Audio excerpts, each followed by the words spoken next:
Alright guys, we're going to be going on to game number 3, I guess is what you could call it, from this series between Disturbed Minds and SAS. And the map is La Mancha, I feel like? My co-caster is Yavlataran. Yeah, I didn't mean to butcher your name, I'm sorry. Transatlantic, you know, it's like, well, whatever. I don't know this map very well. I mean, it looks like is it La Mancha? It looks like, yeah, it could be. I think it's La Mancha, but yeah, I think this game once. It was the most quirky, like, PvZ I ever saw in a 1v1 on this map, but, regardless, we should probably find the spawns of our teams here. So, Disturbed Minds will be, on the north side of the map, and on the south side it will be SAS, I believe. Yep. Okay, so we have, blue and orange are going to be SAS, and red and yellow are going to be DM. All right, or Disturbed Minds, if you prefer. Okay, and we're seeing pretty much standard here from Disturbed Minds. What you can see, there's no any obvious. Except for the 9 full speed, of course. Yeah. I was mostly looking at the toss here. Yeah. So we can see that the toss is going for like a defensive build. He's probably going to go goon or something like that, or maybe some early zealots. Who knows? And he's 9 poo. But yeah. So the map, I believe it's La Mancha. I could be wrong, but I've seen it anyway. It's kind of looking a lot like Fighting Spirit in a way, where you have a pretty big main. And your natural is, not really that hard to secure. There's no back door or anything. I mean, there's that little ridge, like, there. Like, this, like, legitimately, like, the Fighting Spirit one. And you kind of have, I mean, your third's kind of connected by a bridge, kind of. It's not on the high ground, but it's connected by a bridge right there. So, I guess if you theoretically put your main army outside a little bit for your third and main, I think you would be okay. But, yeah. Your third's going to be a little bit harder to secure, but it will have a gas, though, oddly enough. Just nice to see. Some brutal maps don't have that. Yeah, and we can see that there's where it comes with the scouting here is that blue scouting red with his overlord, and he's seeing the 2-gate directly.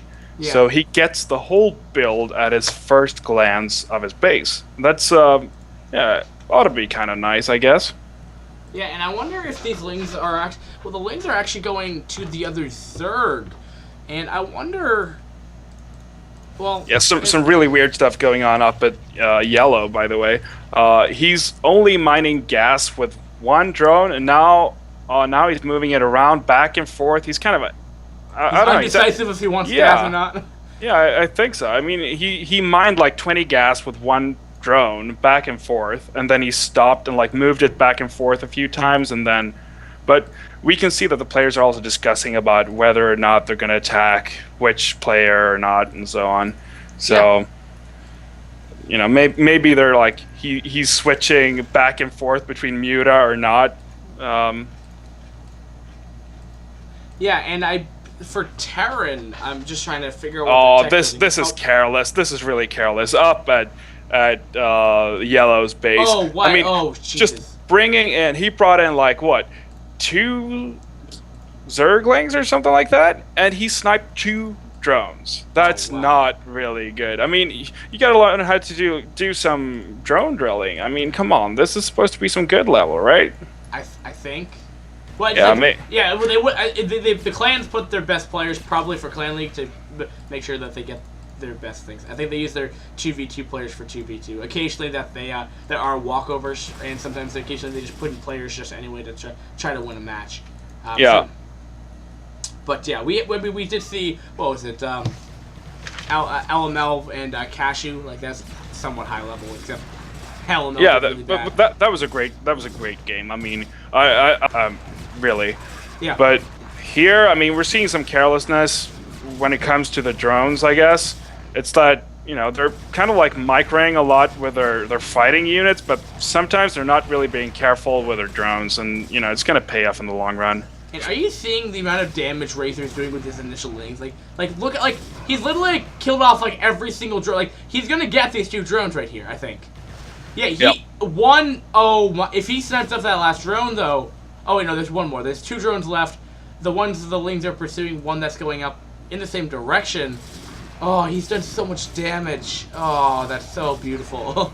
Yeah, and it's just like the power of just going some straight up, ling speed and just like 2-hatching him to death. Doing ling bust has always been a really strong ability to go for Zerg players in 2v2 matchups, because it's kind of like a reactionary build. You can actually like start out kind of standard, and then you suddenly change your pace and just see that, oh, there's an opening here, and then you go for it. And now we see some Wraith coming in here. I think I've seen this like one. I don't know why you go 2-port Wraith. Yeah, but that's actually a viable build. It's one of the more, if not scouted, of course. It's one of the more viable builds that Terran has in 2v2, from what I've known at least. But you got to be careful. This guy, he was prepared. Yellow was prepared. He brought a couple of colonies already. So not much damage done. I just don't. I mean, Wraith, they're good for like harass, but they're like really like their burst lasers do like virtually no damage. They're fragile, and then you're like, then like the late stage, like the mid and late stage of the game, like they're worthless. Like they don't do anything. Yeah, well, I mean, they can be really strong if they get up in proper masses. But, this game is pretty much over. I mean, we can just have a look. There's just a spawning pool left. They're just, like, leaving him in the game for the sake of it. It's just terrible. Yeah, problem is that, a few Wraith are not going to be able to, hold off Ling Bust after Ling Bust, not to speak of Zealots. Yeah. And what... has he still been off? Has the Red Protest still been off of 2 gateways this entire game? I think he has. He must have been, yeah. Yeah, he's been teching quite a lot though, and yeah.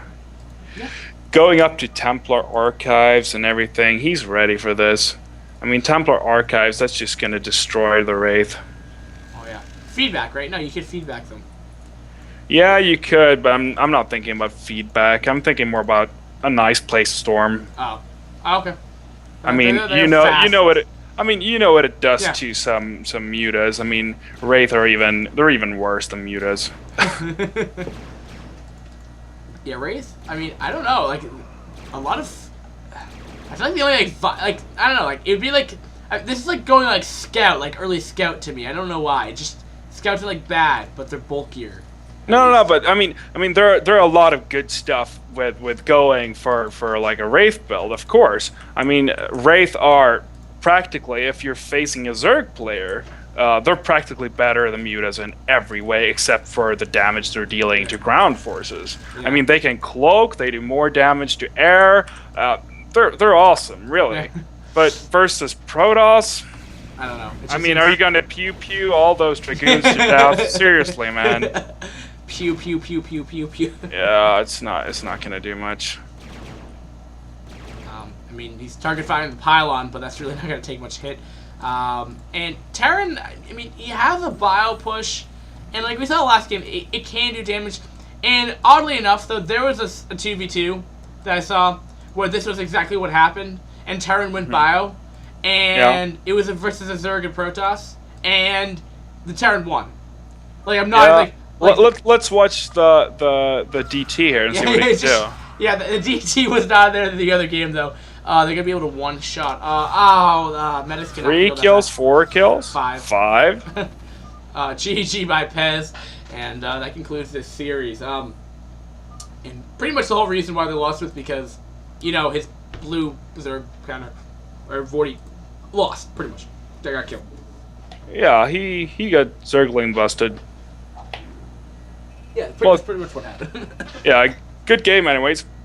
Yeah, so thanks for tuning into iCup TV, guys. We'll be back, or I'll be back for another cast sooner or later. Guys, peace.